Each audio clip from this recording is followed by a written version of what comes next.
What's up everyone, I'm Frovlax and today I'm trying to Nuzlocke Pokémon Emerald with only poison types. The rules for this challenge are: play the game in set mode, no items in battle besides held items, if a Pokémon faints it needs to be boxed, and obviously I can only use Poison-type Pokémon. If you want, check the description for more detailed rules. Poison-type Pokémon have been around since the very beginning, and they are also one of the most used types in the anime, even in the very first episodes, but it's a type that I barely use in any of my playthroughs, that is, if I ever used any. Mainly because in the early gens they weren't very good, so this time I decided to give some love to poison types, and let's see if we manage to beat this challenge. It's time to choose the starter to save the professor, and I go with Torchic so my rival gets swamped, making things a little bit more challenging. We grab a Wurmple on the first route that luckily turned into a Cascoon on the first try. We evolve into Dustox and get our first team member. Now, with Mothix on the team, we can leave Route 1 and really start this challenge. But first, let's get rid of our starter, cause we won't need it. Apparently, it doesn't wanna go? Guess I'm gonna put it so deep in the PC, no one will ever find it. On our way to Rustboro City, we found a Wurmple that looked very sick, so we run away cause it could be contagious. We arrive at the city and it's time for the first gym battle. This one is the most difficult parts of this run. I tried this battle 4 times and didn't even get close to winning.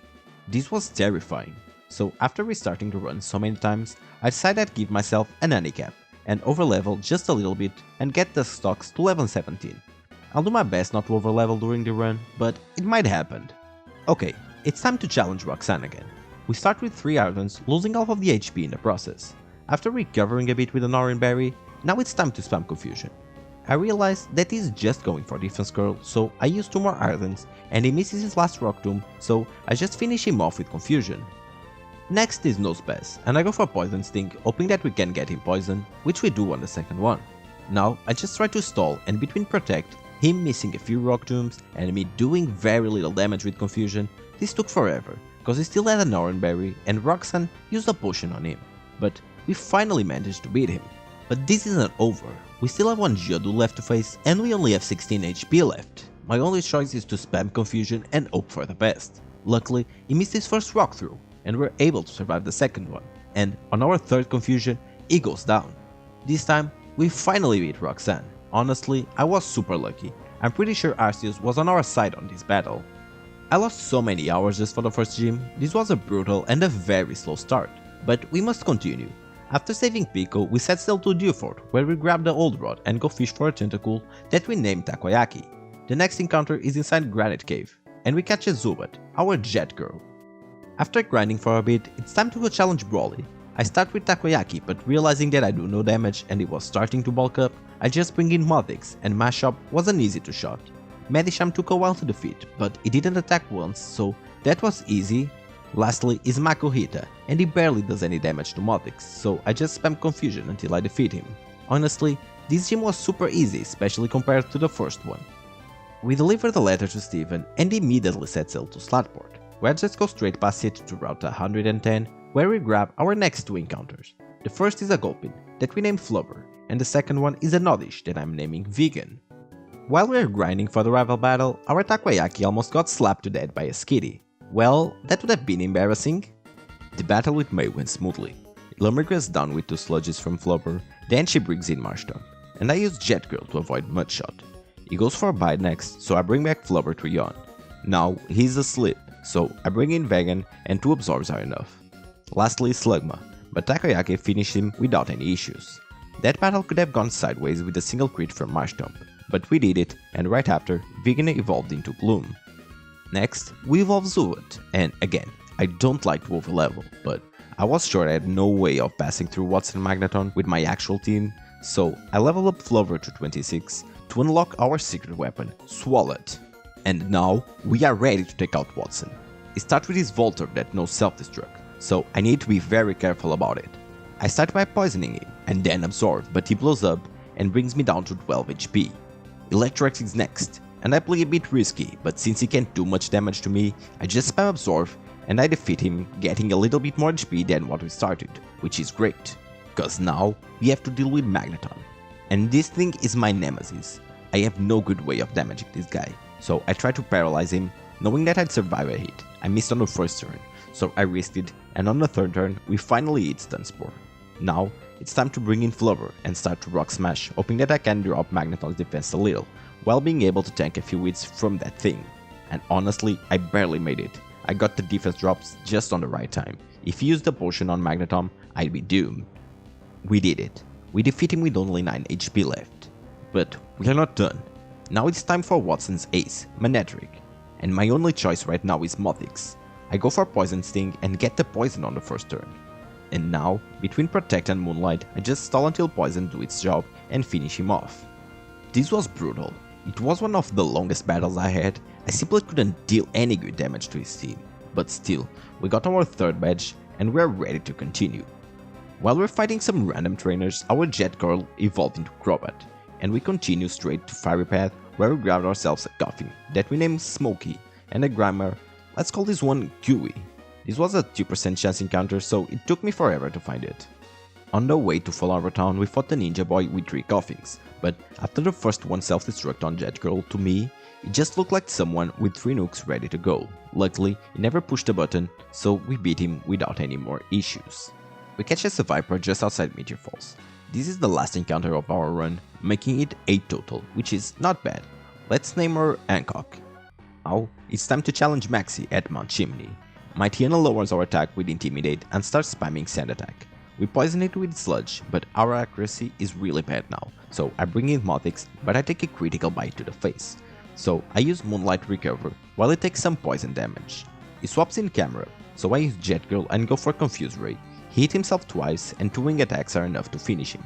My TN is out again, and it took a while because he used potions and we kept missing attacks due to accuracy drops, but it goes down without major issues. The last one is Zubat, and I use Flower and 2 Body Slams give us the win against Maxie.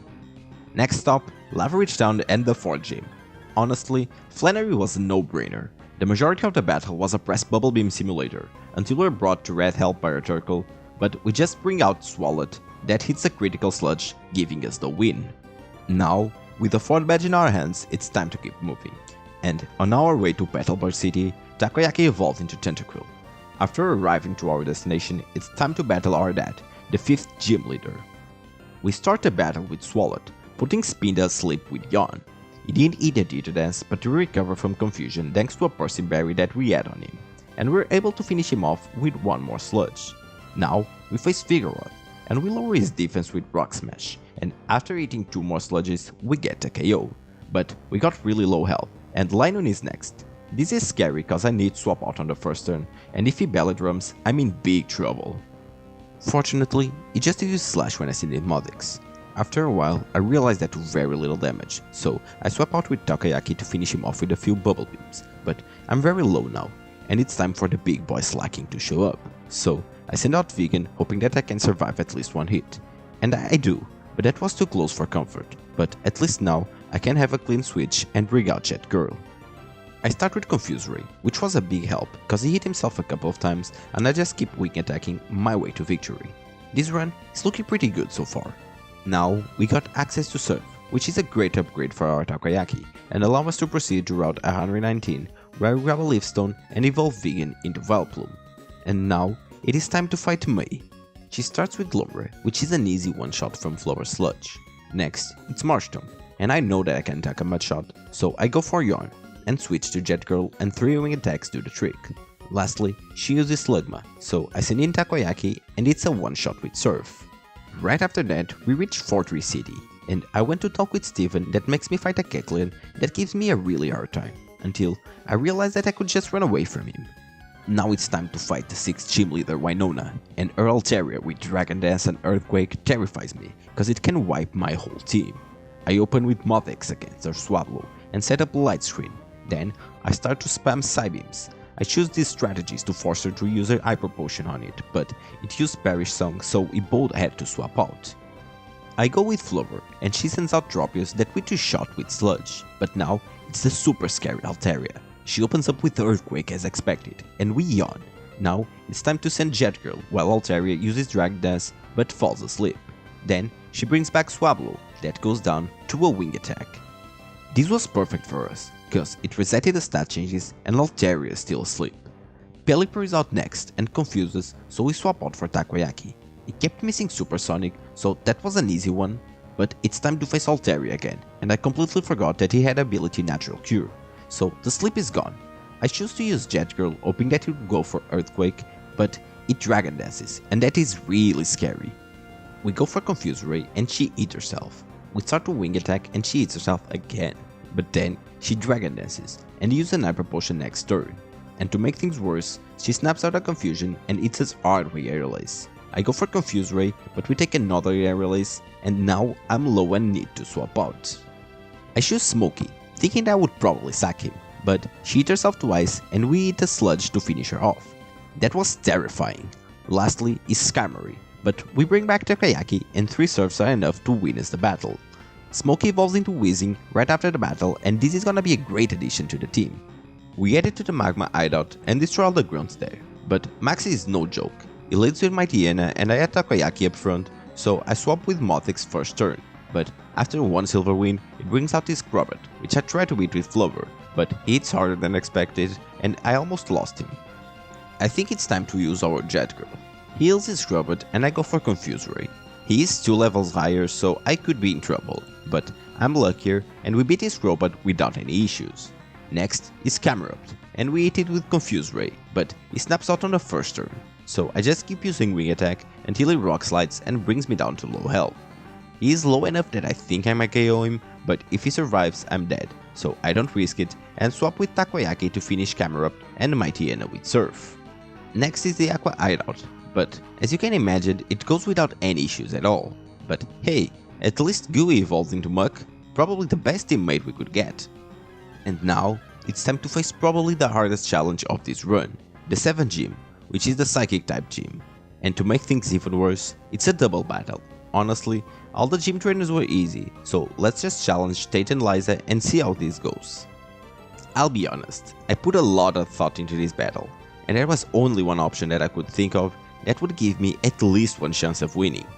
They start with Zato and Claydol, so I choose Vegan and Smokey, and I was pretty sure I couldn't beat this gym without any casualties, so I use Protect on Vegan and go for Explosion with Smokey, defeating both Zato and Claydol on the first turn. Yeah, I know that strategy wasn't pretty, but it was the only one I could think of where we would have the least ads on the team. But this was only the beginning. Next is Solrock and Lunatone, so I bring out Mothix and set up Light Screen. Vegan uses Giga Drain on Solrock as he goes for Sunny Day, and Lunatone uses Calm Mind. Next turn, I KO Solrock with Giga Drain and use Silver Wind on Lunatone that goes for Calm Mind once again. Now he's at +2, so I'm pretty sure even with Light Screen up, he can kill one of my Pokemon. But luckily for me, he goes for Hypnosis and I'm able to finish him off with a Silver Wind from Mothix, and with that, getting the 7th badge. Let's also loot Smokey, the MVP of this battle and the first dead of this run. But we have no time to lick our wounds, and we go straight to the Space Center and easily beat up Team Magma. After getting die from Steven, we go to Seafloor Cavern, where we beat Archie, and honestly, he was a pushover. Now, with Groudon and Kyogre on the loose, we need to go wake up Rayquaza, so that he can scold those 2 goons and send them back to their caves. It's time for the 8th and last gym, the Water type. One starts with Love Disc, which is a one-shot with Vegan's Giga Drain, and the same goes for Isilio. But next is Kingdra, and this thing is scary. He goes for a double team, and I do some damage with another Giga Drain. Then he hits a powerful Ice Beam that also freezes me. It's time to use Gooey, as he hits us with another Ice Beam and then swaps out with Whiscash, that gets hit with Sludge. Since he uses the Rain Dance, I bring in Takoyaki and almost defeat him, but he uses an Hyper Potion, so I use Jet Girl to finish the job. Kingdra is back out now, and this is when things start to get weird. Between Rest, Double Team, and him using potions, I had no way of dealing enough damage to defeat this thing, so this battle became a bunch of Pokemon swapping around. Mothix luckily got a boost with Silverwind, so I just keep stalling with Light Screen and Moonlight. Finally, I confused Kingdra, and he hit himself instead of resting, and I thought I was able to finish him with Psybeam, but no, he still had a Hyper Potion to use, so the nightmare continued. I'll be honest, this battle took more than half an hour, just stalling to the point where Kingdra only had PP on Double Team. That's when I was finally able to finish him. This battle was brutal, and we are not even finished. He still has Groudon and my whole team is almost dead, So I tried to confuse him, hoping that he would hit himself, but he ended up missing Crab Hammer instead. That was so lucky. I bring out Vegan, praying to Arceus that he would either miss or hit himself, but it didn't work, and I thought Vegan was dead. But to my surprise, he survived the Water Pulse on 12 HP, and Petal Dance one-shots him, giving us the win. My god, this battle was horrible. That Kingdra took me forever to beat, but at least now, we finish all the 8 gyms and are one step closer to finishing this challenge. We go straight to Victory Road and fight Wally right away. It starts with Altaria that sets up 2 Dragon Dances, but it did nothing and ended up dying to Gooey Sludge. Then comes out Gardevoir that goes for Future Sight and Double Team. I'm forced to switch with Mothix and set up Light Screen. He goes for Future Sight again and keeps building up Double Teams, but I do a lot of damage with Silverwind and also got a boost from it. So we just need to eat once more, which we do, and we KO Gardevoir. Delcatty is next, but it does no damage and it's easy to defeat. Now it's time to face Magneton, but with Light Screen up, he can't do much either, so Mothix just finish him with a bunch of Psybeams. Lastly, it's Roselia, but it goes down with just 2 Psybeams as well. I honestly thought that Wally would be a lot harder to defeat thanks to his Gardevoir, but I guess you need to go train some more. After crossing Victory Road, we finally reached the Pokémon League. We changed some movesets and picked out the best team. And now it's time to go challenge the Elite Four. The first one is Sydney and its Dark types. He opens up with Mightyena that goes down with a Brick Break Crit. Shiftry and Cacturne go down with Sludge Bomb. Groudon takes 2 Brick Breaks. And lastly is Absol. He Swords Dance and I go for Brick Break, bringing him down to half HP activating its berry. Then he uses Rock Slide and I get flinched. Next turn he goes for Slash, and that was scary cause a crit would KO me, but I got lucky and got a crit on Brick Break, finishing Absol and defeating the first member of the Elite Four.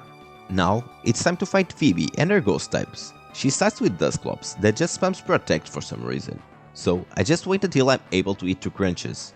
He did hit me with a Shadow Punch once, but it didn't do much damage. Next is Bannet. Next is a powerful Psychic, leaving us on 25 HP. Crunch lowers this defense and I know she'll heal this turn, so I go for another Crunch that KOs Bannet this time. The second Dusclops shows up, and I need to swap, so I choose Jet Girl to confuse Ray and start doing some damage with a Aerial Ace. But after getting hit with 3 Rock Slides, I'm in red health, and I need to swap, so it's time to use Vegan. Luckily, Dusclops just eat himself on the swap, so I got a free switch. I tank an Ice Beam, but 2 Petal Dances are enough to finish him. She sends out the second Bannet, and 1 Petal Dance brings him to below half HP. But now I'm confused. But it just uses Grudge, so I just wait until I snap out of it, and finish him with Giga Drain. Lastly is Sableye, and 2 Petal Dances are enough to KO, and just like that, 2 Elite Four members down. We are halfway there. The third Elite Four member is Glacia, the Ice-type trainer. I choose Vegan to open up against Arcelio that gets to red health and sets up Ale. Now, she uses a full restore, but with 1 more Giga Drain and Acid, we take him down. Our second choice is another Celio that takes big damage from Giga Drain and goes for Attract, but luckily I'm still able to attack and finish him with another Giga Drain. Now it's time to face a Walrein, and this is where things start to get harder. I can barely survive an Ice Beam from this thing. We can do good damage with Giga Drain, but he recovers with a berry, and at this point I can't take another hit, so I swap with Swallow, that also takes big damage from Ice Beam. We go for Body Slam trying to get the paralysis, but no luck. We need to swap again, but I don't have much options. That thing does a lot of damage, and it is super tanky. We go with Muck that took a Surf that hit a third of my health, but on the next turn he missed Cheer Cold, so I finish him with a Brick Break. That was terrifying. Lily is out now and I go for Acid Armor, trying to get Muck to leave the explosion from the second one, but I just take too much damage from Ice Beam. We recover with Rest and finish him with 2 Brick Breaks, and by the time she sends the second Lily, we are on low health, so I bring in Hancock as he uses Ale on the switch. I use Protect trying to predict the explosion, but he doesn't go for it, and then he one-shots me with an Ice Beam crit, and just like that, Hancock goes down, the second death of the run, but we gotta move on, and I bring in Jet Girl, because I know she can tank a hit, and use Confuse Ray that luckily works and he hit himself. I go for Poison Fang, and also got a Poison Luck. We are very low now, but I just need to stall until we KO him, so it's time to use Takoyaki. I was scared because of Explosion, but it just went for Ice Beam, so Surf and Poison did a trick, and with that we beat 3 members of the Elite Four. But we are down a teammate, so things just got a lot more difficult. Let's pray to Arceus that we can do this. It's time to face Drake, the last member of the Elite Four and the sole reason why Takoyaki learned Ice Beam. So I just spam it, taking out Shelgon, Flygon and Altaria easily. But next is Kingdra, and the last one we fought was such a nightmare that I'm having PTSD. I still don't have anything good against him, and this one knows Dragon Dance. I switched for Jet Girl and got hit with Body Slam, becoming paralyzed. Lucky for me, he mainly just spammed Smokescreen and a couple Dragon Dances, while I kept doing damage with a Air Release. I did take 2 more Body Slams, but survived with enough HP to finish him with one last Air Release. If he used another full restore on Kingdra, I would be doomed. Lastly is Salamas, and I was expecting to one-shot him with Ice Beam, but apparently he is more tanky than what I remember. He did miss his second Rock Slide, allowing us to defeat Drake with one last Ice Beam, but I got to admit, we've been having quite a bit of luck this run. And with that victory, we finished the Elite Four. Now, only the champion stands in the way of us winning this run. So it's finally time to challenge Champion Wallace. We put Vegan up front, while he opens with Wailord. He uses Rain Dance as we go for Giga Drain. I didn't realize he had Blizzard, but lucky for us, he missed and we hit another Giga Drain for the KO. Milotic comes out next, and we continue with Giga Drain, but we take too much damage from Ice Beam and swap out for Takoyaki. I go for Acid, hoping that I would get some defense drops while Milotic just uses Surf and Recover. After I'm low enough to use my berry, I use Thief and steal Earth to get some extra health. And after a bunch of acids and defense drops, I'm finally able to KO her. Wishcash comes out next, and I go back to Vegan that tanked the Surf and uses a Giga Drain that one-shots it. Now it's time to face his Tentacruel, and barely surviving an Ice Beam crit, I hit Stun Spore and send in Flower. But there's not much to do besides some chip damage to it until I'm on red health and need to swap again. This time, I send in Gooey, and take a Nitro Pump crit to the face, so I just rest as Wallace uses a full restore. Now, I just spam Thunderbolt until he goes down. But we have to face Gyarados next, and I use Jet Girl, avoiding the Earthquake. I go for Confuse Ray and he hits himself. I start doing some chip damage with Poison Fang as he sets up Dragon Dance. I continue with Poison Fang while he hits himself a second time, and I know that he's going for a full restore next, so I just use Confuse Ray again. I keep doing some chip damage, but he goes for another Dragon Dance. Luckily for me, with plus 2 attack, hitting himself does a lot more damage, so hitting himself twice and 2 Poison Fangs are enough to defeat Gyarados. Ludicolo is the last Pokémon, but 2 Air Releases are enough to finish him. And with that, we defeat Wallace and become the Owen champion. But can I really call myself the champion before defeating the real boss battle of this game? That's right. Before we get the champion title, we have to face Steven, the real Owen champion, so that's exactly what we do. We put Mothix back on the team and go to Meteor Falls to challenge Steven. We open up with Gooey against his Skarmory, and take a bit of damage from Steel Wing, but we do half of its HP with Thunderbolt. We go for another one, but he swaps with Claydol, that takes no damage. I bring in Jet Girl to avoid Earthquake, and immediately swap again for Vegan as he puts up Reflect. He uses Light Screen next, so my Giga Drain doesn't do much. Now he goes for Earthquake, but it doesn't do much damage as well. I hit Stun Spore and then just keep using Giga Drain until he managed to survive with 1 HP. And since I know he's going for a full restore next, I use Stun Spore again. Light Screen runs out, so 2 Giga Drains are enough to KO him now. His next Pokemon is Armaldo, and we Stun Spore him as well, but he greets us with a Air Release. And knowing this is our last battle, I'm ready to sacrifice Vegan, but to my surprise, 1 Giga Drain restores enough health to survive another Air Release with just 1 HP, allowing us to use 1 more Giga Drain before losing Vegan. Thankfully, he is kinda low, and the Surf from Takoyaki is enough to finish Armaldo. Steven sends Skarmory back out and I attack him with Surf, but he managed to survive with 1 HP and use a full restore next. So I just keep attacking until he goes down. All he did was put spikes on the field before fainting. Agron comes out, but it's an easy one shot with Surf. And now the real issue shows up. Metagross, and this thing is a monster. I immediately switch to Jet Girl, successfully predicting the Earthquake. I go for Confuse Ray, and he hit himself twice while I do some chip damage with a Air Release. He then snaps out, and I take massive damage from Psychic. I go for another Confuse Ray, and he hit himself twice, again, but another Psychic takes out Jet Girl. And that's the second teammate we lose in this battle, but Jet Girl left Metagross slow enough that Takoyaki can finish this monster with a Surf. But we are not done yet. We still have to fight Cordelia, and I start throwing acids at it in hopes that I can lower its defense. And it worked. I drop his defense 3 times, but I take too much damage, so I bring in Gooey to finish the job with a Sludge Bomb. And just like that, we beat Steven, and we are now worthy of calling ourselves the Owen Champion. We finally did it. We successfully finished this run. Let's give a shout out to all the teammates that helped us get here but didn't make it this far. I'm gonna be honest, I'm still inexperienced with these type of challenges and it was pretty hard for me, although I still had a huge amount of luck in this run. Next time I'll try something a little easier. Please subscribe if you don't wanna miss out on what I'll do next. Thank you for watching this video. If you enjoyed it, please leave a like, comment and share it with your friends. All my links are in the description and I'll see you guys next time.